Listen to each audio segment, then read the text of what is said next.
The Crimson Tide continue to receive good news, whether it was the SEC announcing that the interconference transfer rule was a go and that Henry To'oTo'o would be eligible this coming up season, something we've expected for quite some time, but now it is formally announced. Whether it is that, whether it's all the phenomenal recruits that have already came to the campus of Alabama and enjoyed their time, or the recruits that will be there this weekend, or the announcement of Luther Burden, the number one receiver in the nation, visiting Alabama very soon. We have got a lot to talk about and a lot to break down, but before we do, as always, y'all know the drill. I want to hear from y'all. Hop down to the comments, give me a Y for yes or an N for no. Are you excited now that everything in recruiting is back rolling? Let me know what you're thinking there, and let me know who you're looking to see come visit the Alabama Crimson Tide. If you're new to the channel, be sure to subscribe, hit that bell notification, because I do constant college football content, and you don't want to miss any of it. And if you enjoy that content, be sure to like, comment down below. Those interactions are massive for content creators such as myself, and getting picked up and maintained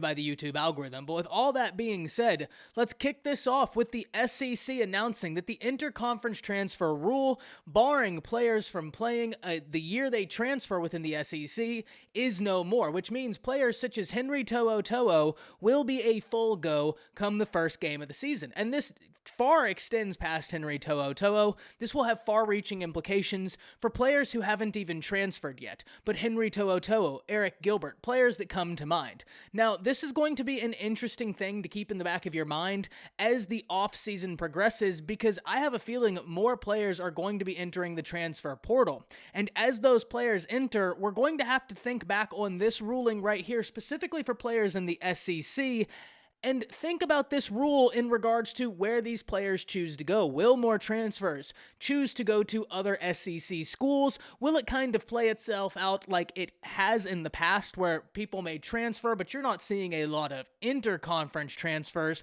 This is going to be a very interesting thing for us to keep looking back on. Something that I'm very interested, so let me know what y'all think is going to happen. I really don't know whether we're going to see a lot of interconference transfers, or it will be kind of business as usual with maybe one or two sprinkled in, but for the most part, people transferring out of conference.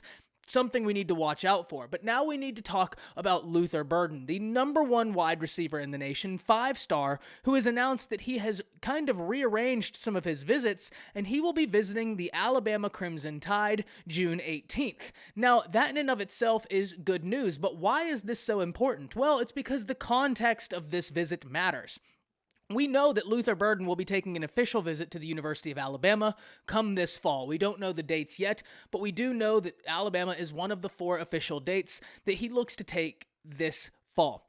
The thing that makes this even more important is when you realize that Luther Burden is a current Oklahoma Sooners commit, and that June 18th date that he is going to be visiting Alabama is a marquee date for the Oklahoma Sooners, because it is their Champ U barbecue, one of the premier recruiting events for the Oklahoma Sooners, and one that Luther Burden had said he would be at. And instead of going to Champ U barbecue, it is now being reported that he will be visiting the Crimson Tide instead. Look, if you're a Crimson Tide fan, you realize this is still an uphill battle. He is still an Oklahoma commit, and it is never easy flipping a player from Oklahoma. I understand that Alabama has had success in battles up against Oklahoma in the past, but having a guy that is currently committed to Oklahoma and having the class they're putting together, it's going to be an uphill battle flipping him from Oklahoma. Oklahoma is one of the institutions in the nation that has a proud history at that wide receiver position and has had a ton of success with wide receivers both in college and then in their transition to the NFL. So it's not like that they can't pitch, that they aren't as well a proud wide receiver institution.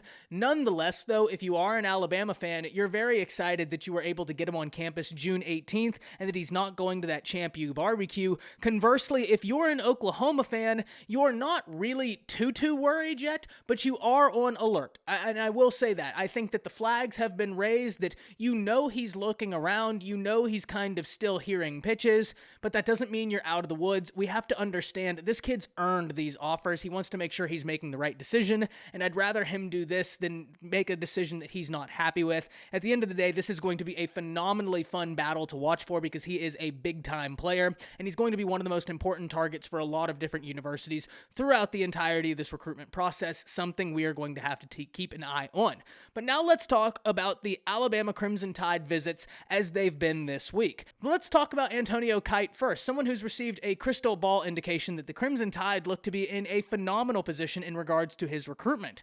The Crimson Tide had a lot of very talented guys on campus this week, and from all indications, it has gone very well. Elite tight ends, very, very impressed with the Alabama Crimson Tide. We heard from a 5-star in the class of 2023, Jaden Wayne, who was blown away by the Crimson Tide. So far, so good with these visits for the Crimson Tide, and it's not stopping now. Heading into this weekend, the Crimson Tide have a phenomenally stacked weekend of visitors coming in. And if we're looking at one of the most important visitors from an unofficial capacity, that would be LT Overton, the #1 player in the class of 2023, coming to visit the Alabama Crimson Tide. This kid right here has got a really unique process that we're going to have to be watching. He has family ties to multiple different premier institutions across the nation, whether we're talking Alabama, Oklahoma, A&M, and he currently lives in the state of Georgia, very familiar with the Dogs, so a good bit of familiarity with a few different programs, which is going to make that battle incredibly fun to watch. He's a legacy of OU. So LT Overton being on campus for Alabama this weekend is awesome if you're a Tide fan. Great to plant the seed early. No doubt he's going to just wow everybody there. This is someone who I think all of the nation and all of the eyes of the recruiting world will be on when it comes time for his class to really take the spotlight.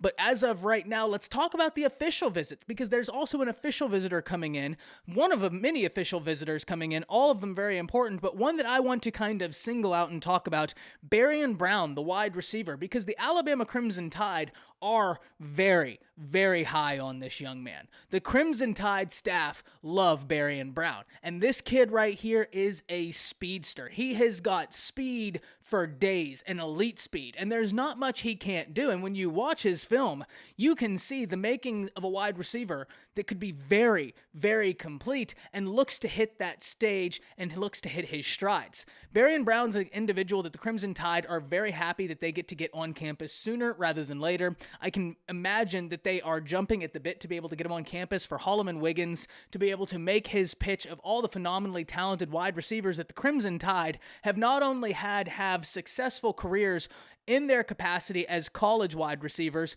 but then go on to have successful NFL careers, something that the Alabama Crimson Tide are going to be looking to leverage in their pitch to Barion Brown. So if you look at this week holistically for Alabama, it has been nothing but good news. You've received the crystal ball for Antonio Kite, someone who the Alabama Crimson Tide staff love, who's also a phenomenal basketball player, who if he goes to Alabama might be a dual sport athlete, much like a JaQuincy McKinstry or possibly a Terrion Arnold. Something that is really awesome if it can happen for him, right? I'm absolutely rooting for him if that's what he wants to do. That's going to be really cool.